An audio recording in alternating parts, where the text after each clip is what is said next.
Possibly pegged. Oh boy. Simon pegged. You got. I don't want to tweet that. No, I like him too much to do that. Alright, I think we're good. He just retweets. Don't you dare soil my good name again. Possibly got pegged. Oh, well, hey everybody, and welcome to episode 2 of the Screenplay podcast. We don't know what we talk about on this show, but that's kind of the point. In screenplay news, James is a better person than everybody. He gave blood this morning. I just wanted to put that out there. A little lightheaded. That doesn't make me a better person, but yes, I did give blood this morning. I didn't give blood. Brian, did you give blood? No, I will never. Yeah, see? You're a better person than we are. Well, after what happened with you this weekend, I don't know if we don't need to do that. Wait, that's what we could talk about. No, that's all right. Possibly pegged. My grandparents listen to this show. Let's maybe not. So we talk about news? Sure. No, I don't want to open that. Yeah, I was gonna say I just watched I caught up on the PDS for this week. That's the Philip DeFranco show for anybody who doesn't know. It's my primary source of news, but I always, thanks to him, I always will get a headline, read that story, and then check out 3 other sources on that if I'm so inclined before I ever try to talk about it. So I feel like that's the way everybody should handle news. No? Did you guys hear about this gas crisis in Mexico? Mm-mm. So basically, there's a whole lot of gasoline theft going on in Mexico, and it's getting to the point now where basically the way they get gas from refineries to everyone is these pipelines, right? And the pipelines were getting tapped by cartels and just petty criminals wanting to make some money on the side. It's a huge source of revenue for the cartels is stealing gasoline. Because Mexico is one of the top producers of automotive gasoline in the entire world. So the government was like, you know what? Fuck it. We're shutting down all the pipelines and we're going to deliver the gas by armored convoy and trains. So some cities like Guadalajara, I think, only has 10 functioning gas stations left in the entire city. How much is gas there? It's probably, I didn't see anything about the prices, but I mean, I can't imagine. Most gas stations are running out, so it's probably super expensive. But it's so a lot of people are trying to steer blame away, and it's the cartels. They just keep tapping the pipelines, but the non-corrupt government in Mexico is all nah, there's no way in hell they're stealing enough for it to be this big of a problem. They've lost, I think, something crazy over $7 billion in gasoline in the last 5 years. $3 billion last year alone. So they're saying they don't think it's actually all cartel? No, they know the cartels are playing a part, but there's no way it accounts for more than 20%. So do they think that just people all over the country are stealing No, gas? government officials writing off or misleading their paperwork to get a little kickback from the cartel. So it is almost entirely all gang and cartel related, but the actual a cartel pulling up to a pipeline and tapping into it to siphon the gas part is not as much as just an actual delivery or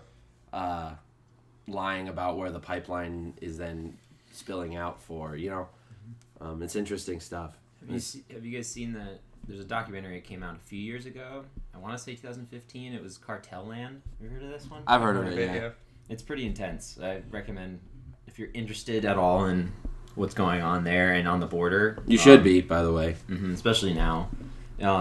It's pretty fascinating and terrifying because they these documentary filmmakers are at one point the cartel lets them hang out and film them. Yeah. And then other occasions they're with the police fighting the cartel, getting shot at. And it's intense. It's very that's one of the most intense documentaries I've ever seen. Yeah, and that is This show isn't supposed to be this serious. Last episode we talked about celebrity deaths, and now we're talking about gang violence. But whatever. That's like a new frontier of like World War almost. Is like all the cartel and gang violence the world over. Like not even just in Latin and Central America. Like you got mobs in the Middle East and Eastern Europe that like sex trafficking is on a crazy upward hick. Like that's fucking terrifying. Gangs all over Asia doing shit like that too. It's just like in recent years it seems, maybe it's just because there's more news and journalism is covering more, so you see more, but it's like seems like as more time goes on that's becoming like so much bigger of an issue. I feel like I don't know. Yeah, it feels like you're hearing more of it, but I do think that it is because of just how much news we can have our hands in. Yeah, that's now. fair. That's fair. So you know how Florida is like, that's the place where everyone, it's kind of the butt of a joke now, where it's, oh, that story came out of Florida. If it's a weird story that came out of Florida. Mm-hmm. But do you know why that is the case? Why there's so many stories that come out? Mm-mm. So there's a law there, and I'm going to butcher what the law actually means, but it's called the Sunshine. I think it's the Sunshine Law. The idea is that reporters have more access to stories from the police than any other state in our country. Gotcha. So crazy shit's happening all the time here or anywhere, but reporters don't have access to the police logs or whatever that people in Florida do. So the reason why we hear so many crazy, like, guy eats face of homeless man on the street is because the reporters can access that and put it out. Well, that's really interesting. I didn't know that. Hey, the more you know. You learned something today. Mm-hmm. So, but maybe it won't persuade you to avoid Florida, because it really shouldn't, because it's not a horrible place to live. There's just still some different laws, I guess, that are a little crazy. Uh-huh. And now we take the 30-second silence for Florida. Mm-hmm. All Floridians listening to this podcast. Ow. Fuck. Sorry, my coffee's too hot. So I saw another documentary, if you guys are interested. Sure. Have you seen Grizzly Man? Have you heard of this? Is this the one about the guy that got mauled by a bear? Yes. Oh, okay. Yeah. So this guy, he died in 2003 for something like, I think 13 years. He went off every year for 4 months to go live with grizzly bears, and it was because he just kind of he fell in love with the wild, and then specifically with bears, and he felt kind of a weird connection with bears, and I think if you see the documentary, you kind of get the idea. Mentally, he's not all there. Like, there's something that traumatic that kind of happened to him at some point that kind of pushed him into this place, but he learned a ton about grizzly bears and got incredible footage, because these bears knew him for 13 years, and the documentary goes into kind of how he got to that point, and then what happened when he officially died at the end of his journey there. And it kind of turns out that it wasn't the bears that he had been living with for 13 years. They kind of get into like climate change and what's going on around the world with this, because there was a bear that was starving, and the bear was angry, starving, and saw him and ended up eating him. So is he his own like camera person like for this, or like did he have a crew with him? It was just him. So he went out with just a camera and all his gear, and was kind of filming like his own little like Steve Irwin wild show. His hope was to try to sell it to somebody eventually. What you eventually find out in the documentary is that he actually was with other people. He was selling it as, I'm alone out here, but there were a few occasions where he did bring like a girlfriend along or this other woman along. Unfortunately, the girlfriend actually died the last time they went. Both of them were killed by the same bear. Jesus. But yeah, he was trying to like sell this when that last year, and so there was hundreds of hours of footage And then forgetting the documentarian's name is Werner Herzog. And his voice is amazing. It's so funny. I think he's the bad guy in Jack Reacher. Jack Reacher, yeah. Is it the name? No, like it's actual Werner Herzog. Oh, really? is the main bad guy. I mean, if you hear that voice. Yeah. And we see the bears, and they're so beautiful. But yeah, I recommend watching it. It's pretty intense near the end. They don't actually show the footage because, I guess luckily, the lens cap was on when they got actually killed that last day. Mm-hmm. But despite all that, it really is a beautiful documentary. So I highly recommend. Well, that sounds it. In an effort, though, to kind of make this a little bit more uplifting of an episode. Today is National Stephen Foster Remembrance Day. Do you guys know who Stephen Foster is? So he's known as the father of American music. He's an American songwriter known primarily for his parlor and minstrel music. He wrote more than 200 songs, including... Oh! Is that really what it's called? That's what it's called. Oh! he I was. thought you were just like finding a song. It's like, he did this. He was. He lived in Pennsylvania. Nice, Lawrenceville, Pennsylvania. I thought, was one of the songs. Popular songs. All right. You may know him for "Ooh" and "Ah." Uh-oh. Be right back. What was that? That's my laundry. Oh, okay. Brian's going to get his laundry. So I'm going to keep talking about Stephen Foster while Brian's gone. And James is going to continue to sit silently. Well, last time I was told I cursed too much, so I need to be careful. Hey, you hear that, Ying? You now you got James all self-conscious about... Sorry, Ying. I don't mean to curse. Oh, he wrote "Oh, Susanna." Oh, Susanna. Don't you cry for me. You don't know that song? No. Are you kidding? I am not big on parlor songs. It's not. It's just that's like one of the. Oh man. Oh no. You're too white to not know that song. What do you mean? Like I get it if I have never been told I'm too white. I get it if like your parents maybe immigrated here and you weren't one of the most Italian white people I've ever met. Because that's like classic, like America right there. I'm gonna put it in. Is that like a thing that white people need to like? Well, I'm just like you grow up.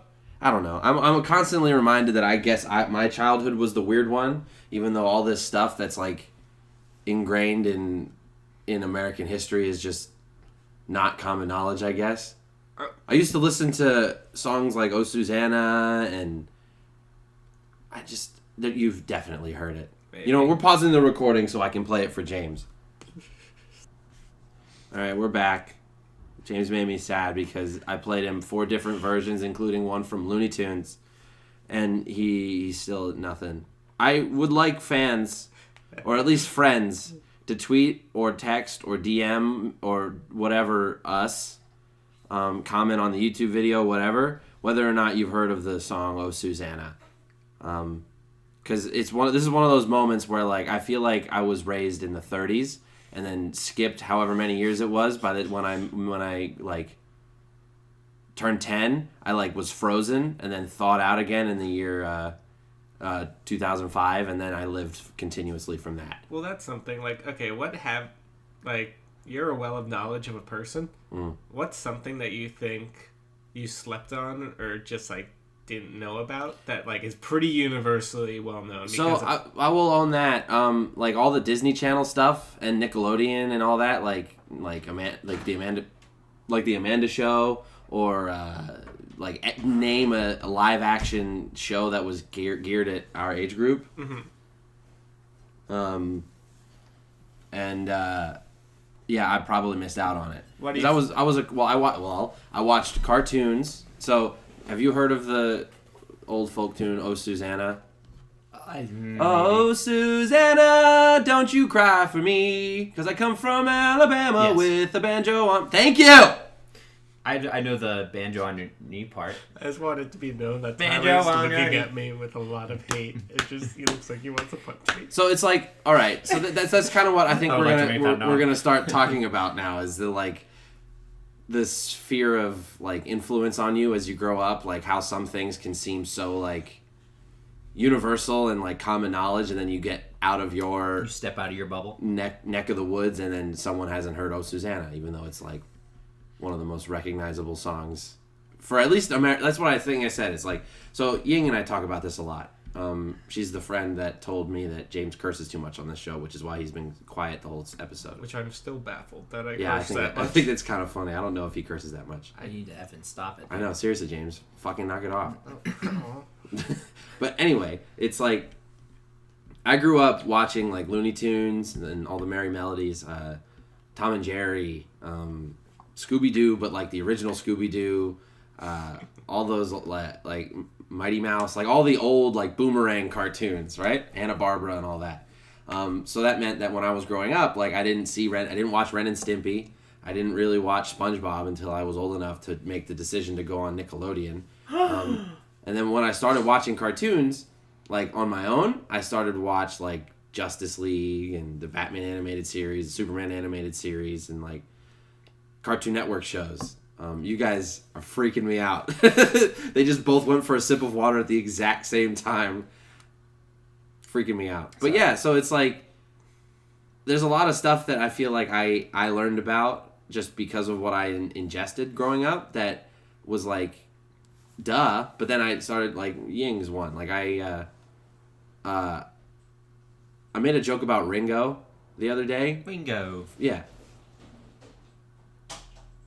Our cats are destroying the apartment. Just outside. But I made a joke about Ringo, and she was like, "Yeah, I totally know which Beatle Ringo is." And I'm like, and it kind of shocked me that she didn't actually know who Ringo was. Period. I didn't reference the Beatles in the joke. I just made a joke about Ringo, and she said, "I have no idea who Ringo is." And I'm like, "That, huh?"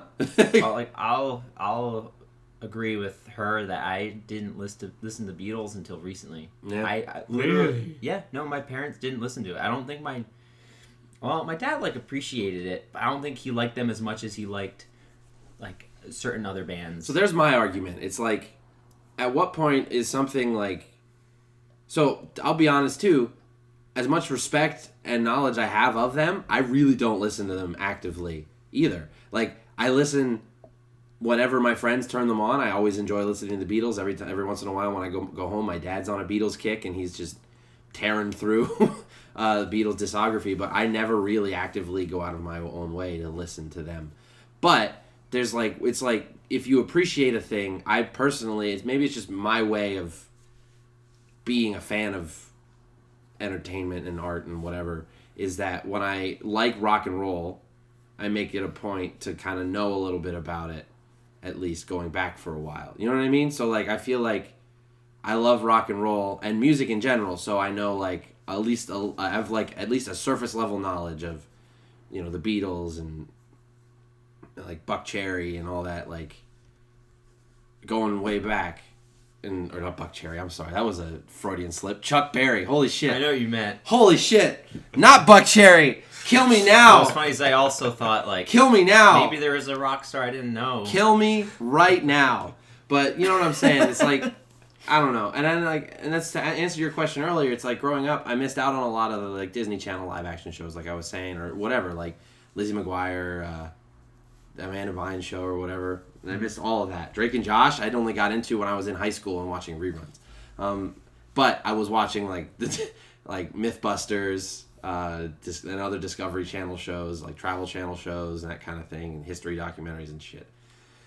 And do you think a part of that is just because your taste has changed, or just my taste really hasn't changed? That's the thing. I don't know. As I grow up, so when I was first growing up, and it was really because when I was the only kid that my parents had, what I watched was like 100% dependent really on like what mom and dad thought would be good, you know, like what they wanted to show me. So like, I remember as a kid, I used to watch Star Wars a lot, like with my dad, but I also remember like John Wayne movies out the wazoo,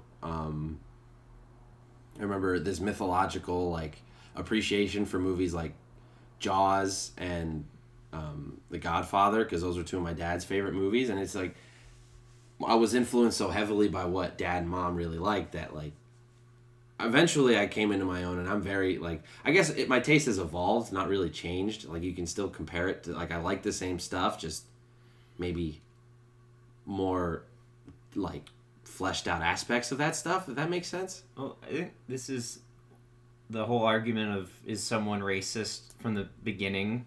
Like you were born pure, more or less, unless you're Damien. But you're taught to like certain things. The reason why I like Star Wars is because my dad showed it to me at day one, I think. So yeah, I'm gonna like that. No, absolutely. And you associate fondness with the things that the people you love like and shared with you growing up. I honestly don't know about that, just because my dad is a big car fanatic. Like, he loves cars. And I think the biggest moment in his entire life where I disappointed him more than anything was when I was 11 years old. He still tells people about this just because of how much shame he felt.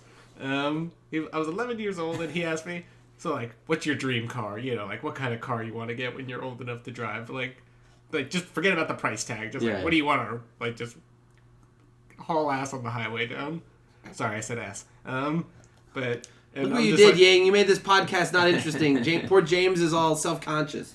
But yeah, and then my 11-year-old self said, you know, I would really like a Prius. It's fuel efficient. Did he try to like throw you off of a bridge? I think we were driving in a car and he almost pushed me out of the car. I've never.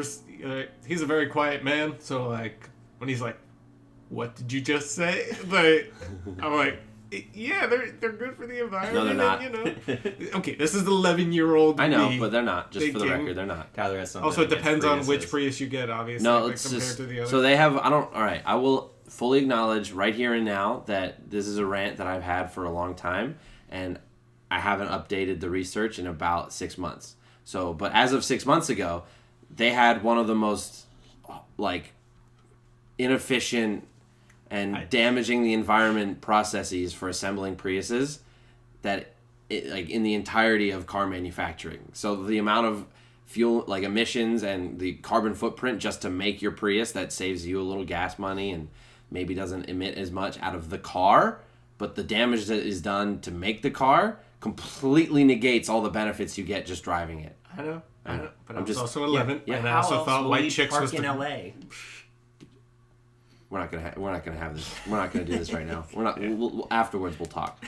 Yeah, point being, I don't always know if you associate what your parents like to what you like. Well, my counter to that, James, is oh God, I'm about to sound like a fucking prick, but I minored in philosophy in college, and one of the... He's putting his cardigan on. One of the, pull out the glasses. One of the things that you learn about... Does he wear glasses? When you learn about in entry-level basics philosophy is a belief system called determinism. And that's the idea that everything that we experience growing up, that's the people we grow up around, the people we grow up in spite of, the location, just purely geographical, the location with all the like metastats around that, like the poverty line, environment, the color of the trees, everything, down to the most minute detail, has a profound effect on who we become as a person. There's no like wishy-washy, like, I don't know. Basically, 3 people can be born, and if all 3 of them experience the same effectors, literally down to the minutia of detail, they will all 3 be identical. And it's impossible because there's so many minute details that it can never happen. But it's like no person, there's no, like the idea then stems into there's no such thing as free will, and it gets really metaphysical and upsetting the deeper you dive in. But the reason I'm bringing it up is because I think that something happened when you were growing up that you related your dad's love of cars, or you saw that love of cars, and because it directly contrasted with something that you really, really liked, that naturally just kind of put a blocker up for the Cars thing. Now, one example is like, I absolutely despise John Wayne. I grew up watching all the movies, but what part of it, why I'm fond of cowboy movies because of the times I spent with my dad, but I don't like John Wayne because those were always my least favorite ones, and I never liked him, and I never thought he was like a good actor. I'm about to get shot by some like film purist people somewhere. I can feel it now, but I feel like even film purists can admit that John Wayne was a pretty wooden actor. Yeah, and it's like... especially compared to today's standards. So there's always going to be something, and it's definitely, like... there's nothing about you, and I don't want to... this is going to sound very anti the Spider-Verse, but there's nothing about you that wasn't determined and made to happen by some sort, like, outside factor. Now, I'm a belief in it, like... and like I can't remember exactly what it's called because it's been a while since I've done my readings, but there's like a subset of determinism where it's like you have those factors, but then at a certain point you reach mental maturity and then you are able to acknowledge those factors and make decisions for yourself. That's kind of what I believe. So for the first like 12 years of your life, you are just being fucking pounded into the dirt by things that are turning you into a certain kind of person. Then you reach around anywhere from like 16 to like 25 for some people. Then you hit that mental maturity thing where you know you're your own person and you start making your own decisions. And that's sort of what I believe. In the story of a lot of serial killers, there is a moment when they're around that age when, they have... because usually pretty much every serial killer... unless there's like a few that have come from really good backgrounds and just are something broke in them. But there's pretty much every serial killer comes from a really, really strained background, and something bad happens right around that age. And that kind of pushes them into a life of murdering people. Taking out their angers in that way. To plug another documentary, 3 Identical Strangers. Incredible documentary from this year. You guys should watch. It's about nature versus nurture and literally what you just talked about. If 3 people were put, like, literally from the same mom, were put in different places, would they become the same person if there's different outside factors? And then you have to see the documentary to see what happens. But it's super interesting as well. Yeah. I remember some of my favorite conversations I had in the philosophy, like, training, I guess, the education I had while I was... It's funny, I went to film school, but all of my favorite courses were the philosophy courses I took. Did you have Eileen? I don't think so, no. Okay. No. I don't remember most of the professors. I remember their faces in a lot of the lectures, but I don't remember names because I'm terrible with names. But I remember... well, like, one of the best conversations we had was we were arguing about the whole free will thing. It's like, so there's this belief, too, that, like, what God is just something that knows everything. And there's no true randomness in the universe besides that of, like, a quantum nature. There's no true randomness. Because, like, if you know all the mechanics of something, then you can predict it to a T, even if it's, like, the most difficult thing to predict. Like, exactly where lightning is going to strike. Like, that's, like, one of those things where it's, like, people assume that it's impossible to know, you know? But if you know all the mechanics of how the particles are building up, the charges building up in that cloud, and all the information about literally all the information about all the underlying territory. Now, granted, this is all, like, yeah, great, but, like, no one ever is going to have that information. But it's, like, technically, scientifically, there's no true randomness in the universe except for, again, quantum stuff, because we can't figure that out yet. I'm tired. I just said a lot of words. Determinism takes a lot out of you. Yeah, seriously. So if I say I want a peanut butter sandwich, and I go to get it, and then I at the last second go, I don't want a peanut butter sandwich anymore. Was that predetermined? It's fucked up. Yeah, right? The idea is then that, like, deep buried in your mind is the, like, process of factors that James is having an existential crisis. Oh no, sorry, I just gotta chill. They said that would happen with the. Yeah. Oh yeah, James gave blood, so he's all gooey. Do you want a blanket? Yeah, actually. Thank you. I'm gonna wrap James up in my Dragon Ball blanket. There you go, Bubba. Oh, yeah. Okay. All right.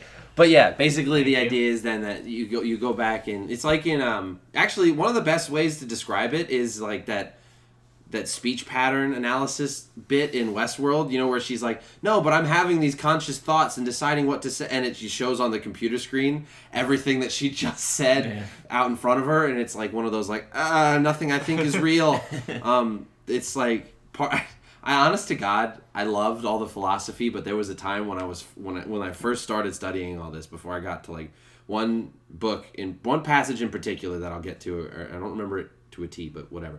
Like, what's up? Does the teacher preface like, if you're in a certain mental state, like you may not want to be in this class? Well, so there was more vetting in the first like week of these philosophy courses than there was in any other, even the upper level film classes. Like, hey, just letting you know, just because this is a film school and you're in a philosophy class to get your ethics credit, this does not mean that I'm going to pull any punches or take things easy. Philosophy can like, a lot of this, the harder ethics stuff can really fuck with people if they're not like legit. No, because it gets into like this free will, all this free will nonsense and how it might not actually exist the way we understand it. There's like a point where you need to decide A, whether you're going to buy into it at all, period, and B, how you're going to digest the information. Because I think someone who doesn't often look inward, I think... Oh, that happened a couple times. I think, like... I have to go to the bathroom real quick.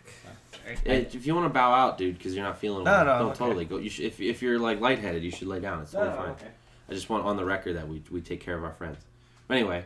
Yeah, we'll just make fun of him when he's gone. It's over. What a fucking bitch, right?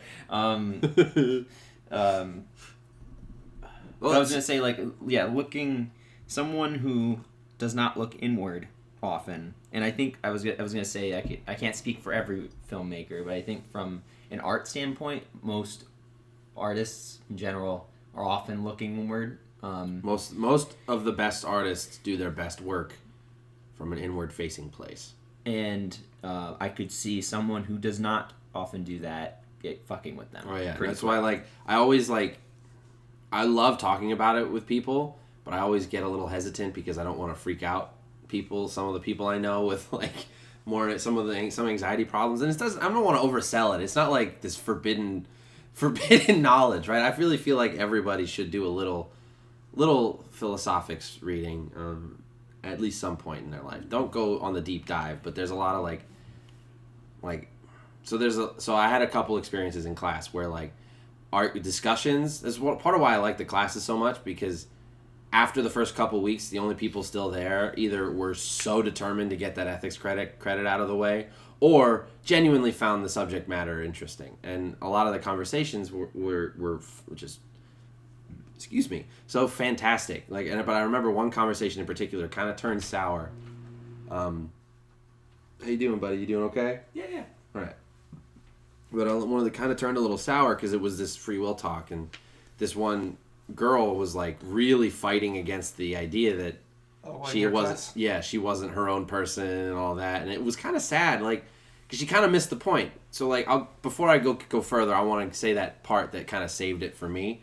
Mm-hmm. It's the one philosopher we studied whose name is escaping me. I'm such a bad student of philosophy because I don't remember any of the names. Kant? No, he's a Kant. That's the only one I know. But Nietzsche, no.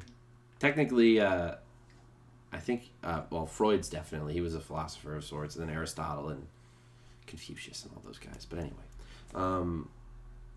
basically the idea is that it kind of ties into what I said earlier, how you reach a certain age where you become cognizant of those outside factors and how they are affecting you. And it takes a certain person with the ability to look inward to truly reflect those in the way they want. So it's the idea is that someone, I always used Wyatt so love you, buddy, but I always use Wyatt as an example of how a negative upbringing can sometimes spawn the best things. Because Wyatt, I don't want to like talk too much about his life, but he's had some struggles, and he'll be the first to tell you that he's had some struggles. Well, no, he wouldn't. That's not fair. I'll be the first to tell you, and then Wyatt will like very modestly not really talk about it much. But that guy, he's had it rough in a lot of ways, and he is genuinely one of the most kind, caring, put together, smart, about himself, mature people I have ever known in my entire life. And I think it is both because of and in spite of the way he grew up in a lot of places that he is the way he is now. And I always use that as an example because I know people who had very similar upbringings who are addicted to drugs and pieces of shit back home. Not pieces of shit because they're addicted to drugs. For the record. Just, we don't need to talk about that, but they were pieces of shit and then they started doing drugs. Like pieces of shit that like hurt people. And they had like almost to a T very similar upbringings. And so there's a point, and I like this about it. There's a point where the outside factors become like they appear for you, as opposed to like you don't know why you James as an 11-year-old doesn't know why he wants a Prius. Or like the background information as to why he might not like cars as much as his dad. But James as a 23-year-old might be able to go like, oh, maybe there was that one time when this happened and it was about cars, so now that's part of it. And I'm not saying you do or don't, but like there's a certain point in your life where that becomes an ability that most of us have. And I really like that idea because then you have some ownership over your free will. You can't necessarily change a lot of the more negative things. You can't necessarily change a lot of the more ingrained things about you. Like I'm always going to have anxiety of a social nature. No matter what, no matter how successful I become, no matter how hard I work against it, there are just some things that are always going to flip a switch in my head and make me react a certain way. But what I can do is acknowledge that and work to like prep and set myself up so that when it does happen, it doesn't ruin me for weeks like it used to when I was younger. And that's sort of the idea of moral maturity and all that, and I really appreciated that. But this girl missed all that and just was clinging to the fact that because this happened in her childhood, she's always going to be this way, and it was freaking her the fuck out. And it got to the point where, like, you all right?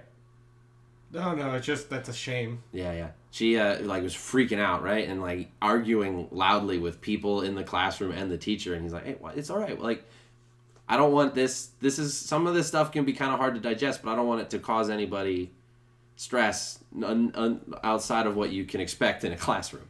So if you needed to step outside or whatever, take a minute. And she got really mad that he was trying to like. Sounded like condescending. A little bit. I don't think it did, but I can see how in that state of mind that she could. Just calm down. Calm down. You're being irrational right now. And it's a guy saying that to a girl, and I get it. It's just that you have no freedom whatsoever. It's just like everything's preordained. Don't worry about it. It's just that literally everything you ever have done or will do was predetermined before you were even born. Don't worry about it. That's like hard determinism. Fuck that shit. That's not true at all. I don't think is that like what your parents? No, it's like legit someone who knew enough about your like the first person the oldest person you can trace your lineage to. If someone knew enough about them, they could predict to a T like everything you were ever to do in your life. It's like the Stanley Yelnats curse from Holes. What? Oh my god, no. Well, there's one, James, to go back to our further discussion. I've never seen Holes. You ever read Holes? What about Red? Yeah. So Stanley Yelnats, which is just I know Stanley Yelnats backwards. They have a curse in their family from their no good, dirty, rotten, pig stealing grandpa. I think that's what it was. That's how he's referred to on every occasion. And there was a story from way back where the grandpa was falling in love with this girl. The father of that girl said, "You can have my daughter if you like. It's like raising a pig. You need to bring me a pig that's a certain size or something along those lines." And he did something wrong and stole a pig, and there was a curse put on his family, and from there on, the entire family was fucked.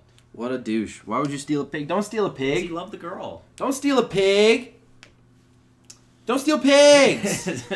Don't steal the pigs. All this philosophy talk, and that's going to be the name of this episode. Don't steal pigs! Featuring James Canellis and Brian Roth. Oh, boy. But no, and then, so eventually one of her friends was like, hey, you should probably just leave. Like, we get it, and it's freaky, but, like, you're kind of just... You're not getting it, and it's disrupting the class, so, like, I'll go sit with you. And she looked at the teachers, and he was like, yeah, absolutely. And so they both stepped out, and then we didn't see that kid again, for, like, I didn't, at least, for the rest of the course. Oh, she didn't come back? Yeah, she didn't come back. Was this like a day one? Like... No, this was like week 2, week 3. Oh, shit. Yeah. I was saying to Brian, I think you were in the pisser, but there was such hardcore vetting in those classes, more than all the like upper level film classes I took. But no, yeah, it's like learning all that stuff sort of is I was going through a pretty rough time when I started going into that. Is my relationship with my girlfriend at that point, but then eventual fiance and now ex. I was going through all the worst that relationship ever was happening while I was learning all this stuff about determinism and free will, and I'm like, But no, yeah, I chalk all that up to sort of the emotional growth to the point now where it's really hard for me to sweat the like sort of inconsequential stuff, like almost it's to a detriment to a lot of relationships. I think is like how little I care about most pop culture and like how little I can contribute, and I don't think I'm a hipster. I really don't. But I might be, because the fact that something is like unquestionably popular, like, so there are a lot of things like Peele deserves it. He should be one of the most popular people alive. Jordan Peele. Yeah. Childish Gambino, Chance. Like, there's a lot of creators and artists out there that are like in the upper echelon of most popular. They deserve it 100%. But then there are some people who are still popular and should not be popular, and it just makes me irrationally angry thinking about it. And I don't want to lose fans, so we're not going to name names. But you hear there's a big push against Imagine Dragons. There's a push against them? Why? They are really bad in concert. Oh. And I've been saying this for years. No one's listening. And it's like, I knew that they were very much a studio band. It's very apparent, and from the few times there's been concerts, they're not great. But there's been recently, like, a lot of people on the internet have been going against. That makes me sad. That's right. That's one of Riley's favorite bands, and she went and saw him live, and I saw video from it, and it was apparent. It was like a really good show. I like them. Yeah. I don't hate them. When I heard them live, because I was at a music festival, I honestly thought it was a band doing covers. I'm like, oh, that's cool. Like, they're doing one of their songs, and I heard another one of their songs. Well, like, yeah. Oh wait, that's. They played Imagine Dragons. at the NCAA. I don't know what it's called. It's the college football NCAA college football final. They played there, and it was a big thing. I don't know. Whatever. But anywho, to be fair though, does anyone really know? Like, okay, if you saw the Imagine Dragon guys on the street, would you know it's them just based off looks? Maybe the lead singer. I feel like you could... The lead singer? The lead singer, maybe. I feel like you could pass by just get guys who resemble them just enough, like, on stage. Like, true. They're too busy doing this, so yeah, stand-ins.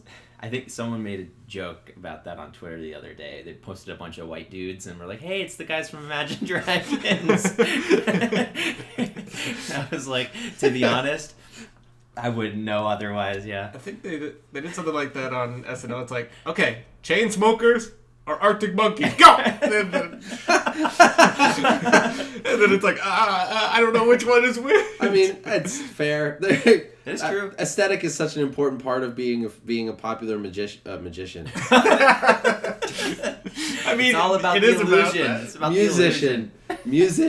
I mean, but like, and that's why I always hate that, like, all that, like, when you show someone, okay, people who hate an entire genre without question, that's sad to me. It's like, I'm not a huge fan of most rap or most country, but Johnny Cash is one of my favorite musicians of all time, and Chance the Rapper is one of my favorite musicians right now. So, like, there's exceptions to every rule, and there's not one person alive who's gonna like everything. But don't automatically be like, ugh, country, or whatever. Like, it's just not gonna work. But when you say about an entire genre that, all these guys sound the same, sure, to you, but then that I can say literally the same thing about whatever your favorite genre is, or whatever your favorite genre is, or hers, or his, or theirs, whatever. And it's just the way it works. There's like certain things that are inherent to a genre as descriptors, like a certain vocal profile and the way you make your guitar sound and all that stuff is like kind of requisites to fit into that genre. And you got to remember that some people just do this as it's their job. They're not necessarily trying to change the world. They just weren't good at accounting, so they needed a way to pay the bills, and they were good at guitar, so they're trying to be a recording artist. You know? It's like the more you get into the film industry, the more you realize that there are people that do like high profile things, but it's like a 9 to 5. You know? And so like pick a rapper that came up and fell down in the last 10 years and line them up. You could say the same thing about them as you could say about any of the power pop white guy groups. Well, they all have influences from the same people. Sure. No, absolutely. If you were to line up like a J.J. Abrams, Gareth Edwards, and name another person from that generation. Reeves. Matt Reeves. Yeah. And they would all say, yeah, I love Spielberg. Mm-hmm. Oh, yeah, I love Coppola. Mm-hmm. Oh, yeah, like, they go down that line, and, like, you can see a little bit, and JJ in particular, you can see bits and pieces and entire shots taken from... And that's I'm not hating on it. I love it. Like 30 years from now, say we managed to make it big and someone's doing a podcast about this exact same topic, and they say, they name a bunch of people that we grew up directing alongside. So like Wyatt gets famous. Some of our other friends that we know get famous, right? And you'll be able to say the same thing about all their influences. Like, what's one of the guys that is a director right now that literally every member of Screenplay except Katie May really, really appreciates? Edgar Wright. 150%, except for Katie May. Major point of contention in Masterminds was all the times we brought up Edgar Wright and Katie May just like, it's okay to be wrong. No, yeah, that's what we said every time. It's like, it's all right. You're entitled to your very incorrect, wrong opinions. Love you, Katie May. And yeah, of course, like Spielberg and those guys had their people that influenced them, like Kurosawa, Ford, Méliès, and of course it's a big cycle. Yeah. That's just, it goes on and on and on. So you can't. It's one thing so we were talking about it before, is an influence from my father that I kind of, in spite of, developed my musical taste, is that like one of my favorite things every year is getting my Spotify Wrapped, ever since that started being a thing, because the just disparity in my Spotify Wrapped, it's like, sure, my biggest genre this year was technically emo, and that's going to make a lot of people roll their eyes, but emo now is very different from what emo was, and it's such a wide genre now, but it's because like I discovered like this like 6 bands now that are like just exactly what I needed at the time when I discovered them. But in my top 3 was also the 1975, and they're about as poppy a pop band as you can get. But the reason I like them is because he writes lyrics about interesting things, and he's kind of one of those wordsmithy kind of like lyricists. If you can get past the accent and actually understand what he's saying, which I know a lot of people I know who like their music have trouble with. Every single song by them is "It tastes like chocolate." Tastes like chocolate, and that's all I know. Yeah, it's not true. I will say, I like them, and I just give you shit. Yeah. But there's 2 of their songs that sound exactly the same to me. I could not tell you the difference. The City and Chocolate. Yes. Yeah. Well, those are the 2 most popular songs. Those are the 2 songs that got them like super like successful and all that. But people are always shocked to find out how much I like those guys. But then like further down, I'm really going crazy about the Mighty Mighty Bosstones right now. And like everybody has a pretty eclectic musical. Not everybody, but a lot of people have eclectic musical tastes. But my dad, he's pretty eclectic in his own right, but it's like there's a connecting theme. Like he just does not like rap and most like stadium country, and like power pop and all that. It's like metal, rock and roll influenced music. So like ska counts, punk rock counts, like folk punk counts, and all that, and so country and rock and roll I will say, because then he likes like more traditionally Irish bands like the Pogues and stuff like that. But I knew that, and I love all those bands still, but I tried growing up because he was so close-minded to a lot of things, and he has gotten much better as he's grown up, and we've tried to share with him stuff that we like. I've gotten him to open his mind to a few things here and there, and but yeah, it's like I tried to develop my own musical taste to be as like eclectic as possible. One of my coworkers, he really likes music, and he was in I say liked because he was in my room, and he was recently moved out to another location. But every day I'd come in, and he has a speaker, he'd be listening to music, and he's like probably 60, and he has a very particular taste in music, and it's like Pink Floyd, freaking Van Halen. Okay. He likes that stuff, like the Beatles, and anything else he won't hear it. So, and I love that music. That's some of my favorite music. That's literally the music I grew up listening to. Yep. And what I do is he'd come in and go, Brian, what do you want to listen to? And we became friends because I was kind of pandering in the beginning. I knew what kind of music he liked, and I could name it off. No one else in the room could name something. So I'd be like, how about this? And he'd go, heck yeah, and we'd listen. But it was times when one of my other coworkers, he'd be like, hey, do you want to pick something? And they'd be like, give me a second. And then eventually he'd be like, come on, like, pick something. And that other coworker would be like, okay, you're not going to like it. Like, I have a different taste in music. And he's like, no, come on. He's like, okay, Run DMC. And he's like, no, we're not listening to that. He's like, then why did you ask me? It was just funny, and I don't know. But have you ever met someone that doesn't like music? And like if so, music? Get away from them. Yeah, they're lunatic. No. They're absolute lunatic. So someone tweeted the other day. They're like, "Hey, so I'm on a date with this one guy who doesn't like music. He only listens to podcasts. Am I gonna get serial killed?" Is what they said. There's like that's even worse. That scares me a little bit. I met someone who now this is a thing that is an issue. Like I was on a dating app and I was messaging with someone, and she asked what I was doing this weekend, and I was like, oh, that's a good step that she asked, and I was like, oh, I'm going to this M. Night Shyamalan film festival with my friends. We're gonna watch Unbreakable, Split, and then Glass in a row. And by the way, that was one of the best movie events I've ever done in my really entire life. It was so cool. But yeah, I told her that, and she said, I literally know what none of that means. And I was like, what? M. Night Shyamalan, the film director, Unbreakable, so that sounded asinine. I was like, oh, okay, I'm sorry. M. Night Shyamalan, the film director, and these are 3 movies that he did, and Glass is a new one coming out. And we're going to go watch them all, and they're all connected. And she was like, yeah, I don't really watch movies at all. And I'm like at all? She's like, no, really, like, none at all. I don't care. I'm like, okay, well, just being honest, this is now done. I'm like, sorry, but my literal whole life revolves around movies. So I no ill will towards her, but we're not ever going to get along. That's not going to happen.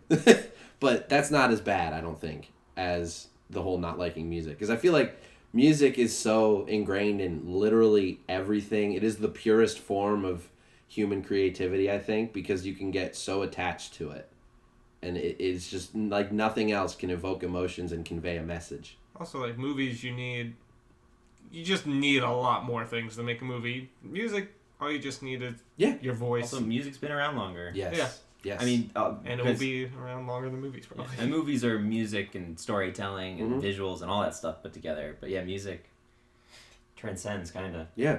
So run would be my message to that person. Just turn and leave. But have you ever met someone that like music is like they're like yeah, I met some people that like. So all right, so here's the thing: people who don't necessarily have like favorite artists, but they have like jokey meme songs that they like to listen to a lot.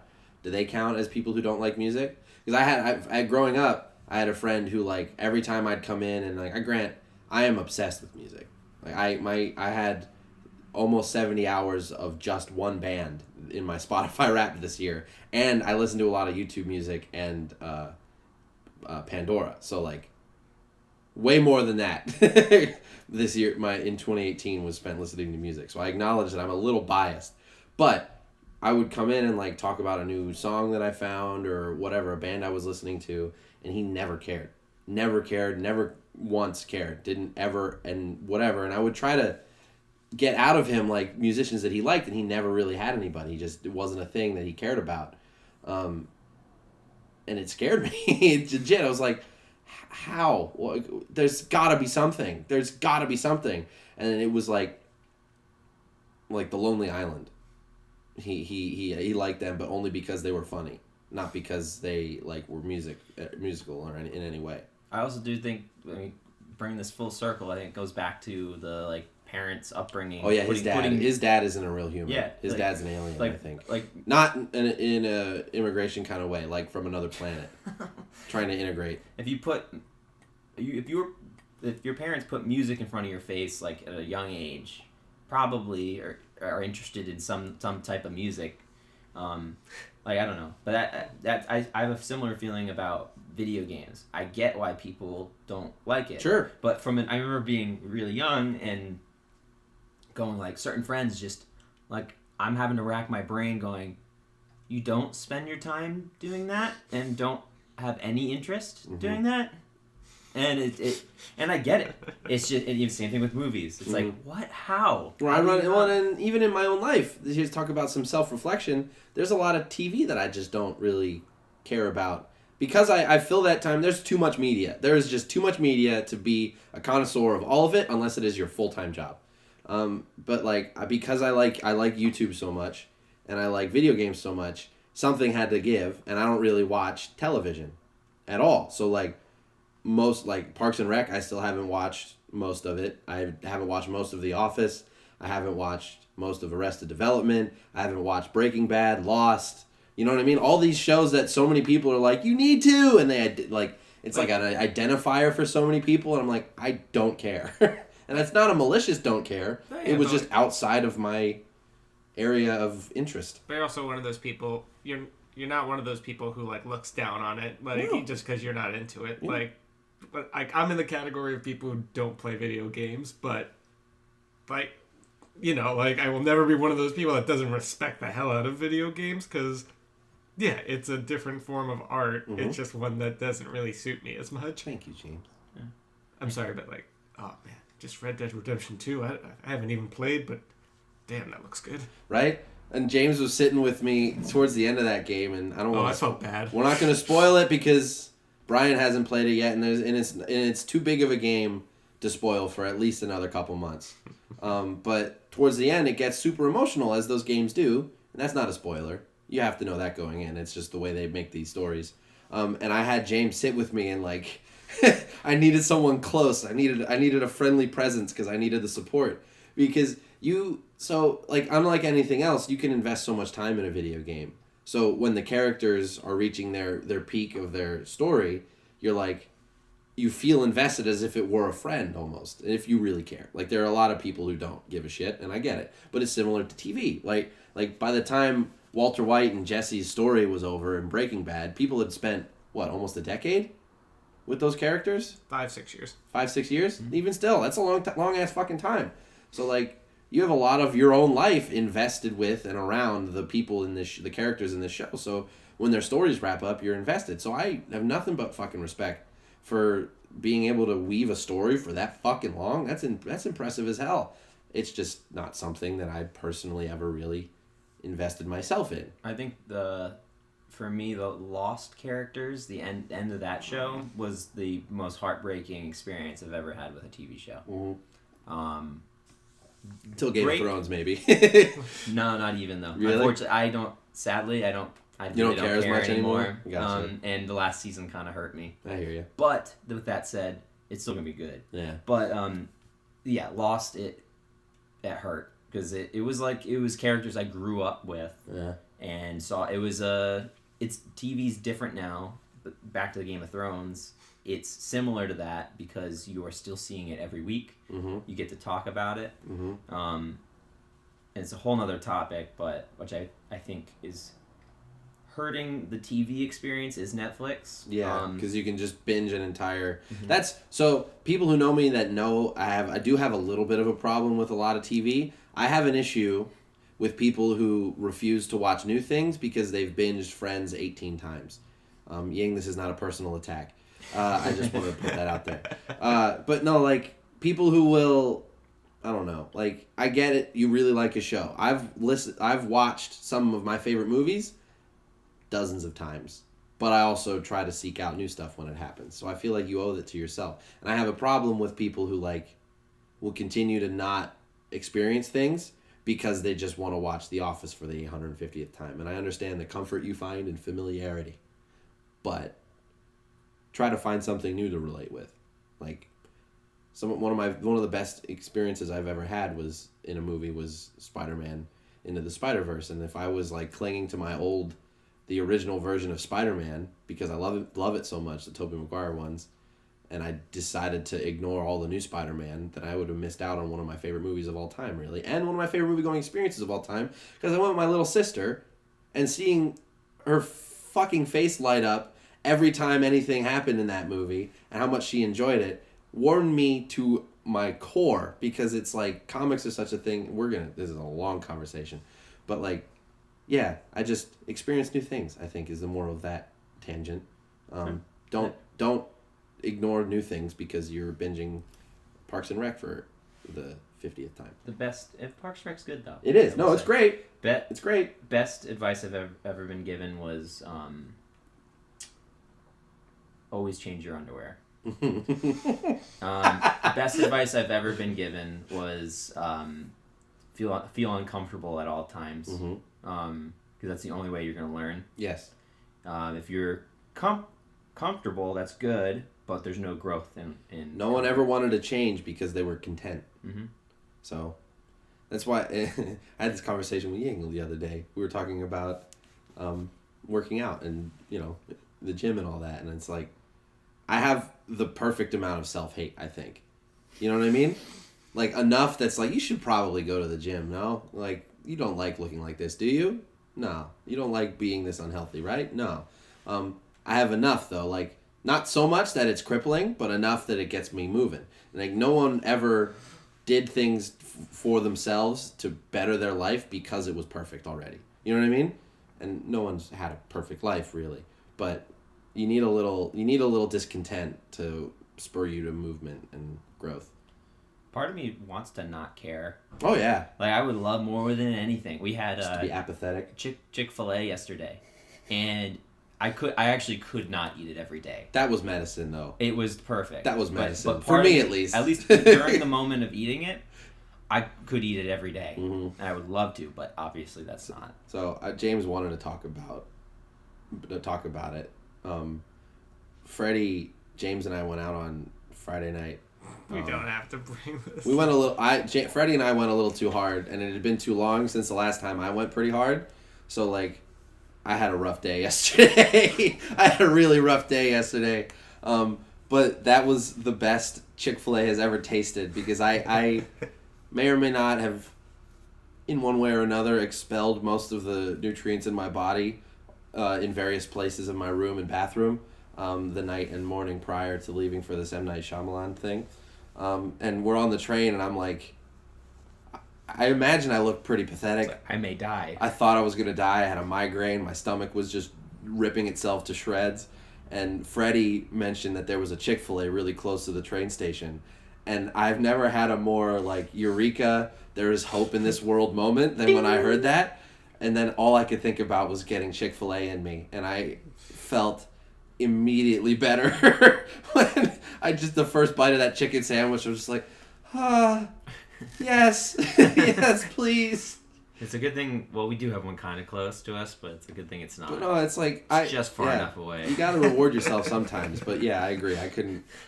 James freaking had gastrointestinal problems the rest of the night. After that, he eats like rice and roast like grilled chicken and veggies. He treats his body really, really well. So every once in a while when he eats junk food, it doesn't treat him, it does him nasty. I think it was the milkshake. Oh, yeah. To be honest, for me, between the milkshake and then the popcorn that I had. Oh yeah. Oh yeah. That was too much milkshake for one man. But I will never let ice cream go wasted. Ever since the whole Got Milk campaign got thrown out the window. Yeah. And maybe it's just our generation. I don't see people drinking milk anymore. No, I remember that was one thing that always freaked me out growing up was like when I go over to my friends' houses and they'd be having milk with their like spaghetti. I was like, ugh. No, I could never do that. So that's one of my, not now, before, my favorite meal was cold milk and like Italian food. What? I could never. I get the appeal. We did that all the time. I can get the appeal, but even just drinking regular milk when I was growing up, I loved my cheese. But I was a chubby cheese boy, but I did not enjoy just drinking milk. And I never really have. And that's kind of one thing that all of us really kind of have in common as we grow up is none of us really drink regular milk anymore. Like I have almond milk, Brian does soy milk. James just doesn't do milk, period. I used to, but it's too expensive. Well, there you go. I love how at the beginning we weren't really talking about anything, and now it's time to wrap it up, and we have a lot of threads that are kind of still open. Anybody have any closing thoughts? Because I don't want to keep you guys here for much longer. Keep changing your underwear. Yeah, keep changing your underwear, guys. Hopefully we figure out... Give blood. Give blood. Hopefully we figure out a better way to to do this show moving forward. But honestly, I'm enjoying this podcast. I like the stream of consciousness. Yeah, me too. I really enjoy these conversations that we've been having. 2 pretty deep ones in a row. And I got to talk about Jim Carrey last time and philosophy this time. So that's great. Smoke it. Sorry. P-A-R-T. Why? Because I gotta. All right. I've been Tyler. And I've been Brian. And I've been James. Yes, you have. Thank you very much for listening. You can find us on all the social platforms in the description. Check us out. Head over to the YouTubes for the Inventor season finale and for now series finale. We have plans, but we're waiting until the time is right to continue that show. So it'll be a while before you see Miller or Gardner or McKell again. So go over and show that some love. Wyatt poured his heart and soul into that show, and he deserves all the love you can give. So we'd really appreciate it if you could head on over there and check it out. But otherwise, thank you guys very much for listening. We've got some new shows in the pipeline coming out soon, and I hope you guys are all as excited for what the future holds as we are. Thank you very much for listening, and we'll see you next time. Bye-bye. Bye-bye.